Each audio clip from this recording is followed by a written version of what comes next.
Oi, boa tarde. Estamos aqui ao vivo de Paraty, na 11ª Flip, com um programa do Google Play chamado Conversas na Flip. Eu tenho o prazer hoje de conversar com o Francisco Bosco, que semanalmente me encontra pelo jornal. Então, a gente sempre conversa, né?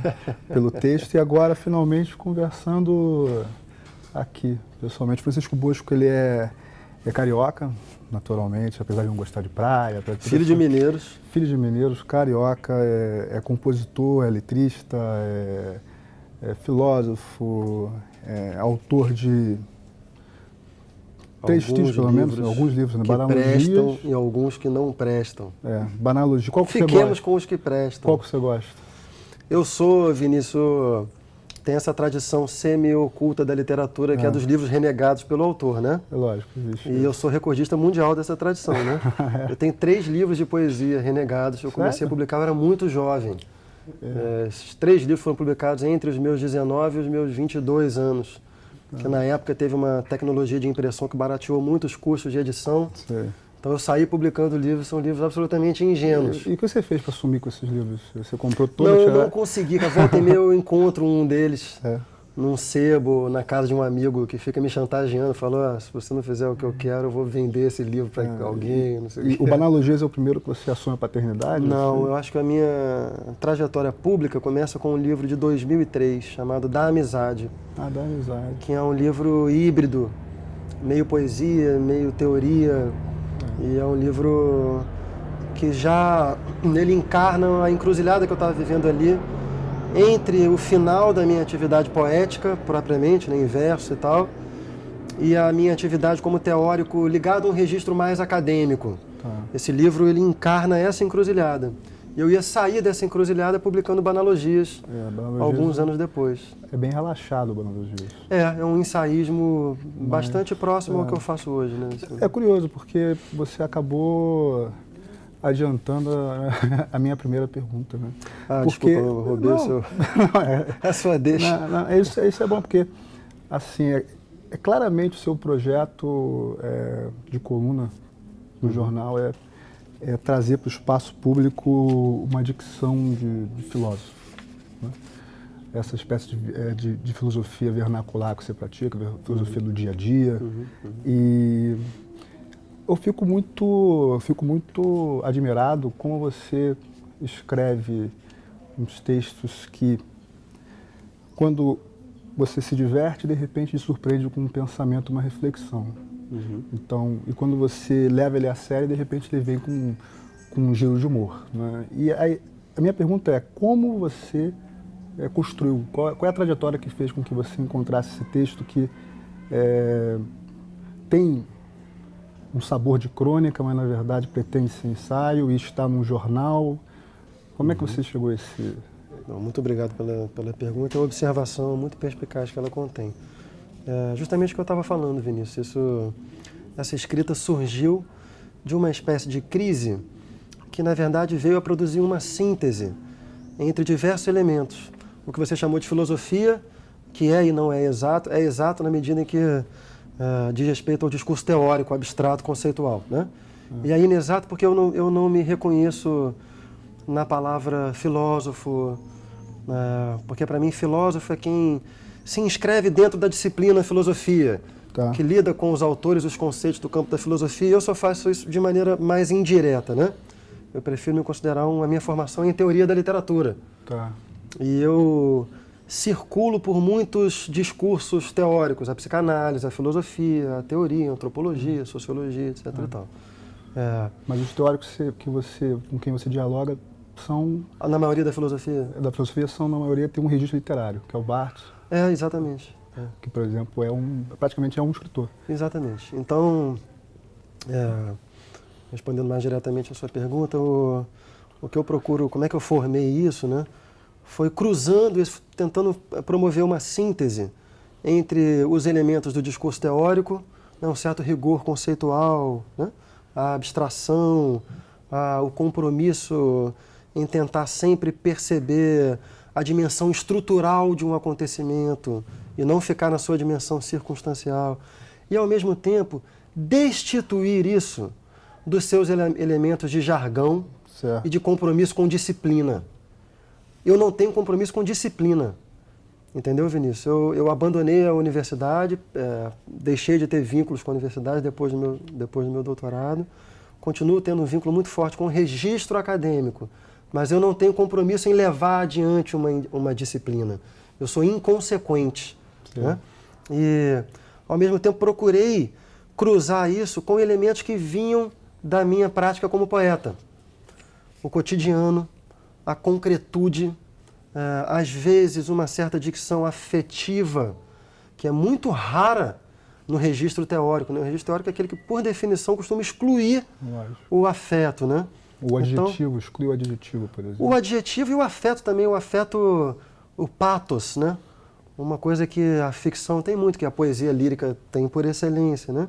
Então eu passei a cruzar, fazer essa espécie de síntese entre elementos da teoria, destituídos do seu aspecto mais acadêmico, e elementos que vinham da poesia, que passaram a incluir aspectos da crônica, por exemplo. Né?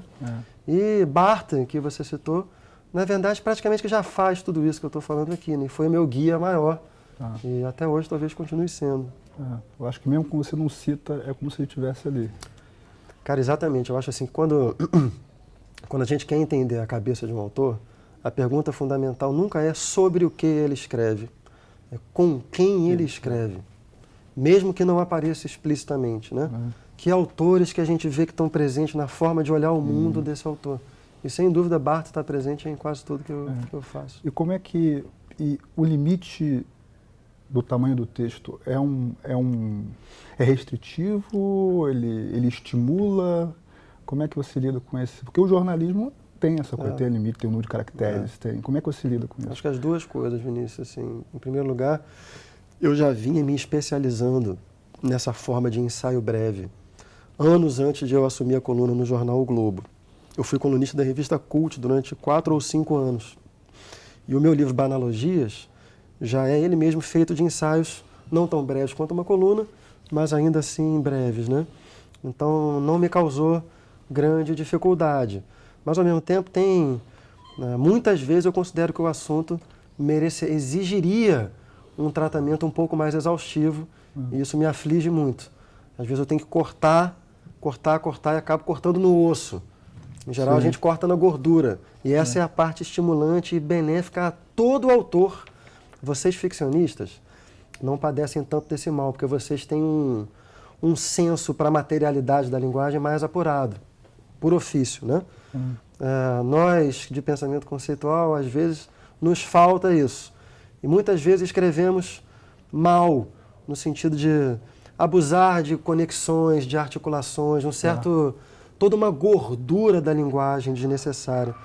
A restrição aí é muito benéfica, que a gente vai cortando. Ela começa a afligir quando você corta a gordura e ainda tem que cortar no osso por falta de espaço. Né? Falta de espaço.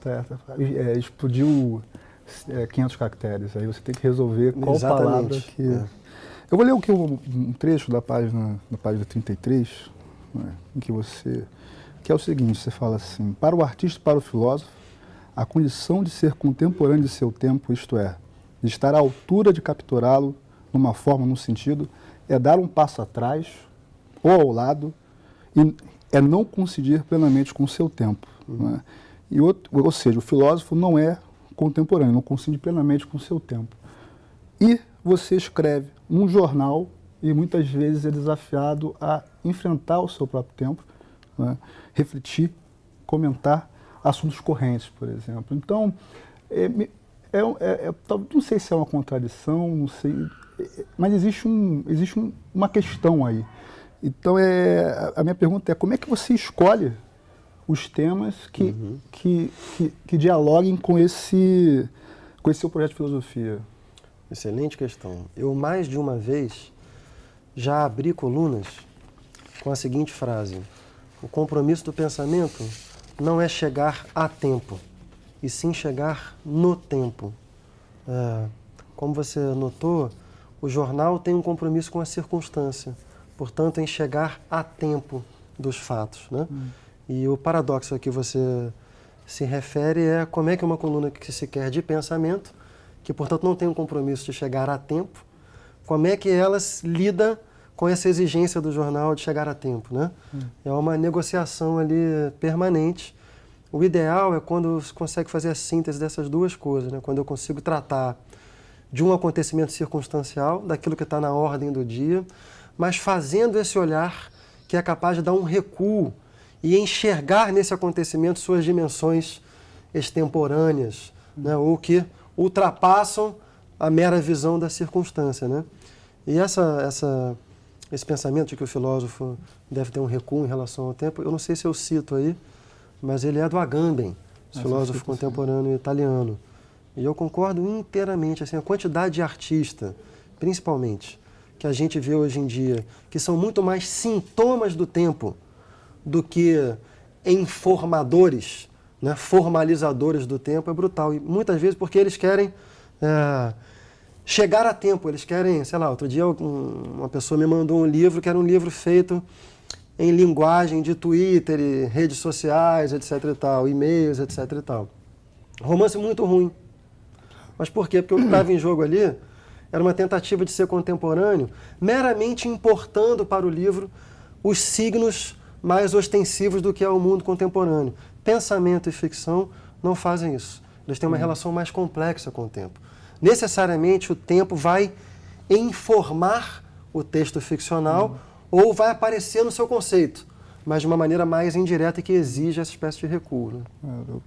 Uma vez eu li um verso, acho que é da Bishop, que fala que o pensamento envelhece o presente. É, bonito. Bonito. Eu acho que é um pouco isso. É por aí, sem dúvida. É assim, o único porém do seu livro é que ele só tem 35 textos, assim, 35 ensaios, é muito breve, né? E então você tem um gosto de vários interesses, né? Múltiplos. Você vai para o futebol, você vai para a música, você vai para personalidades e o que naturalmente assim cada pessoa lê de uma forma, né? Eu li o seu livro e pelas escolhas de estratégia meio de narrativa, né? Apesar de não ser ficção, existe uma estratégia narrativa e sempre esse giro, né? Esse giro na reflexão é como se você driblasse a expectativa do leitor, né? Como você fala, por exemplo, do juiz de futebol, você meio que usa isso para ir na desconfiança da nossa cultura em relação à lei, né? É quando você suspeita da moral da rede social, você, na verdade, tira dali sintomas de uma espécie de doença da autopromoção esvaziada. Você tem um giro. Então, a minha pergunta é, você tem um prazer em jogar com essa expectativa no leitor? Isso faz parte da sua... Sem dúvida, Vinícius. Eu diria que isso é um dos aspectos centrais do que eu posso falar que é o meu método. E que é essa passagem do detalhe à estrutura. E talvez o que você tenha percebido aí como narrativa, uma dimensão narrativa, é certo efeito de surpresa que provoca a enunciação de um detalhe aparentemente insignificante e como é que ele, desdobrado, revela uma dimensão estrutural, em princípio, impensada, né? Então isso é, sim, deliberado. Por exemplo, na sua crônica, vou conseguir arranjar uma confusão aqui. Não tão grave. No seu ensaio sobre o Réveillon, que é um ensaio assim, que eu acho que é um giro, talvez o giro mais violento do livro, é, na verdade, um ensaio sobre a tristeza. Muito bom, adorei. Adorei você usar essa palavra giro, chamar isso de dimensão narrativa. E sobre o seu escorregão com a crônica, na verdade, assim, quando eu faço um pouco questão de enfatizar que se trata de ensaios e não de crônica, não é por demérito ao gênero crônica, né? Porque simplesmente por considerar que o que eu faço está muito mais próximo de uma linguagem ensaística do que do gênero da tradição da crônica. Embora, como eu já falei em algum momento,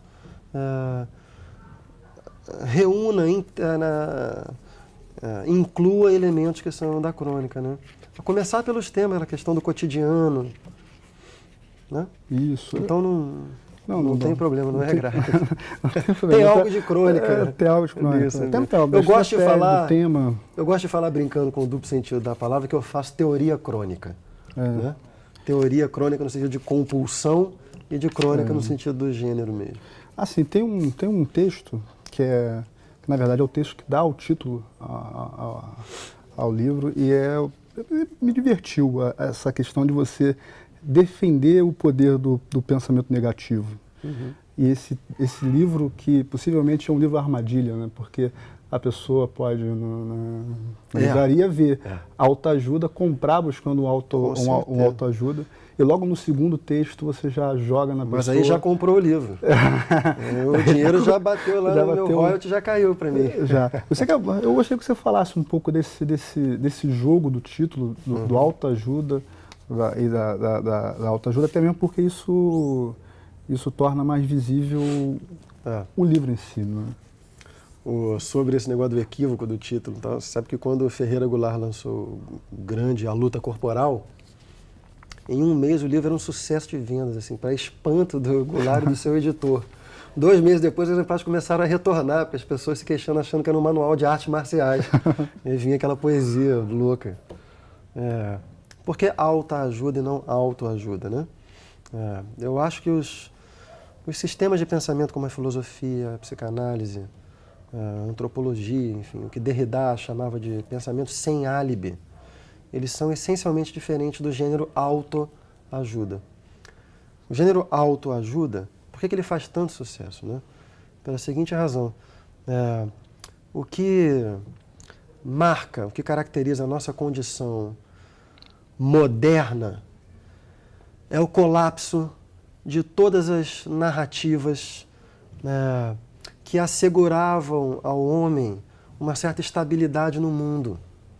O que caracteriza a época moderna, a partir do século XV, XVI, com as navegações, com Galileu, Copérnico, etc., etc., etc., é que todas as narrativas sexuais, comportamentais, teológicas, cognitivas, etc., tudo aquilo que se considerava sólido desmanchou no ar, né? A partir daí, cada sujeito tem que, e essa é a nossa condição, responder por decisões éticas sobre todas as questões da sua vida. Isso provoca uma angústia psíquica enorme. Isso somado às dificuldades da vida contemporânea, a aceleração, a concorrência do capitalismo, etc., etc., etc., faz com que a grande maioria das pessoas não suporte essa angústia e queiram algum consolo, né? Alguma coisa que as livre de ter que arcar com essa decisão ética individual o tempo todo. É aí que entra o gênero autoajuda. O gênero autoajuda, ele recalca as complexidades e as tragédias da experiência subjetiva e oferece consolos na forma de saber certo, totalizável, respostas únicas, né?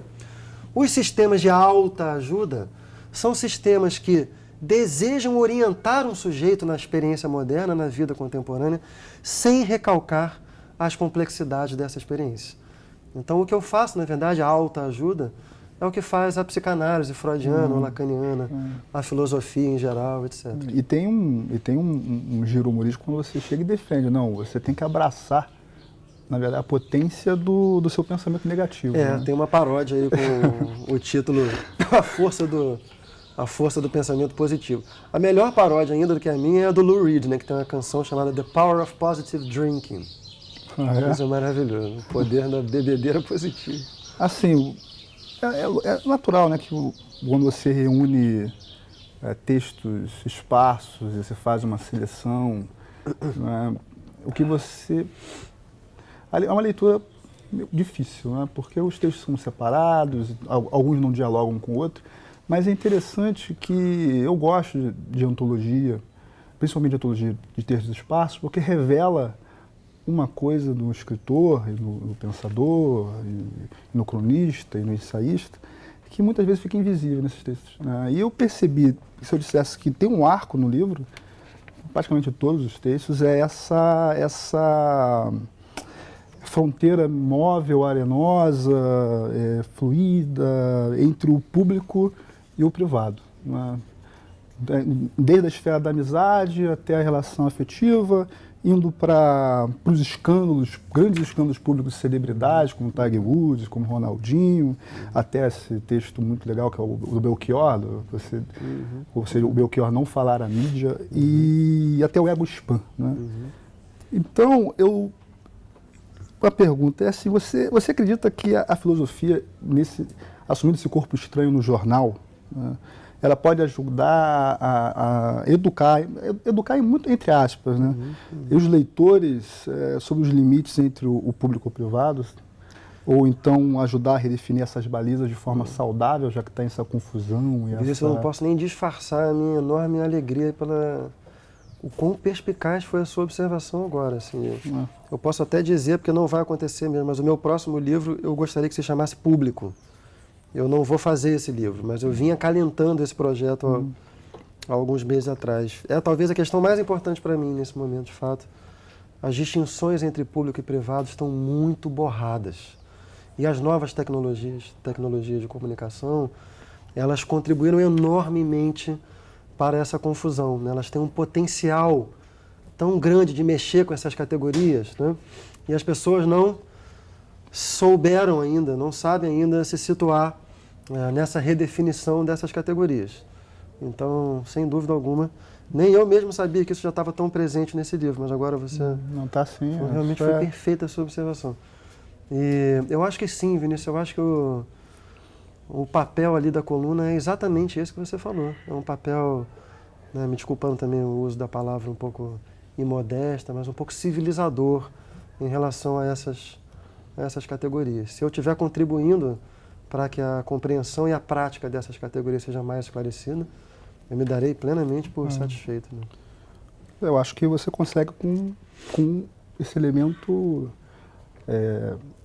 de humor, de leveza, contagiar aos poucos, talvez em 5 anos de coluna tu consiga sedimentar aí, pelo menos, que isso é uma questão. Né? Agora, a minha curiosidade,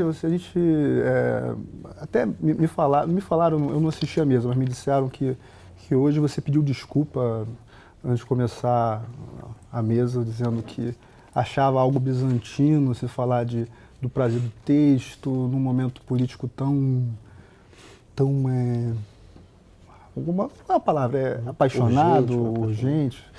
Então eu queria saber, já que existe isso no seu livro, então arriscar talvez para fora do espaço do livro, o que você pensa da importância justamente das redes sociais, que recebem algumas críticas ao longo do seu livro, em promover, angariar esses movimentos sociais recentes, relatando, reportando, registrando em texto, imagem, vídeo. Foi uma espécie de contra-relato ao vivo. Então, como é que você pensa disso?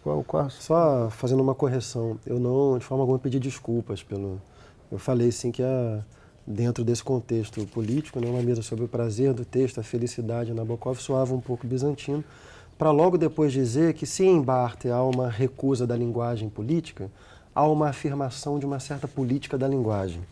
Foi essa a minha introdução. A pessoa que me fofocou falou essa parte. Como eu sou muito rigoroso, com o meu trabalho ser rigoroso com vocês, não posso nunca deixar passar barato, mas...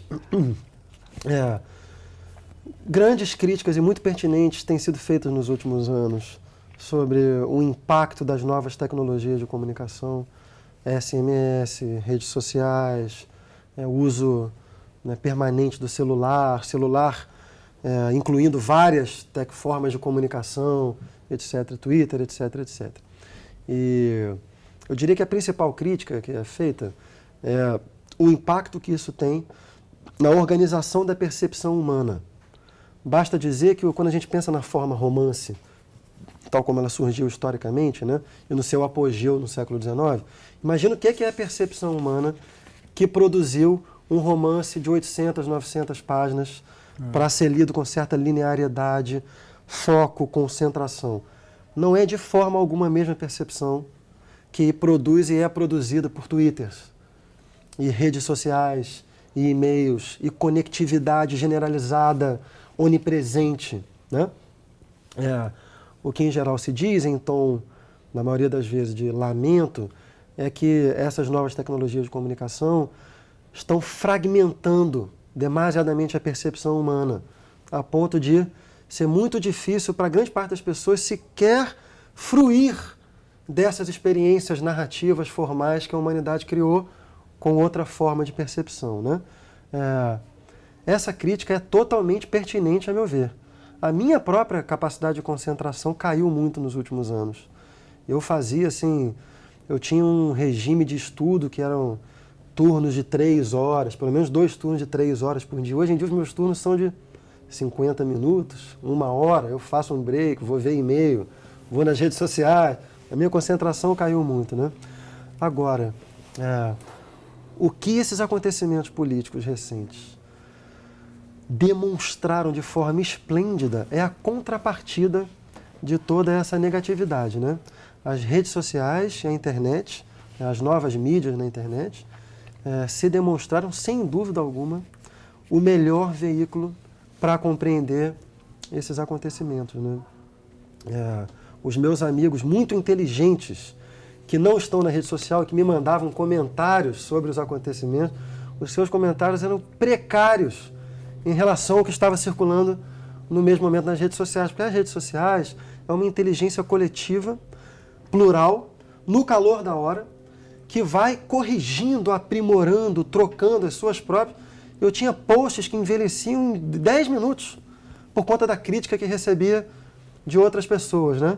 Então, realmente para mim isso foi uma demonstração da força das redes sociais sobre vários aspectos. O político, né, um deles, mas também o cognitivo, interpretativo e, finalmente, o ideológico comercial, né? Porque nas redes sociais, os editores, os publishers, não são orientados pelos mesmos critérios ideológicos e comerciais da mídia tradicional brasileira, né? Então foi um grande acontecimento assim, para as redes sociais no Brasil. O fato de você publicar uma reflexão e de repente o comentário desconstrói e constrói outra coisa em cima daquilo. Exatamente. E você não tem como dizer que não quer que comentem, porque você coloca ali. Não tem como. É um espaço democrático para o bem e para o mal. Mais uma vez, Vinícius, nem todo mundo sabe usar, eu acho, entendeu? Tem muita... Como as redes sociais são uma mistura de público e privado, e antes desses acontecimentos, muita gente as utilizava, sobretudo no registro privado, né?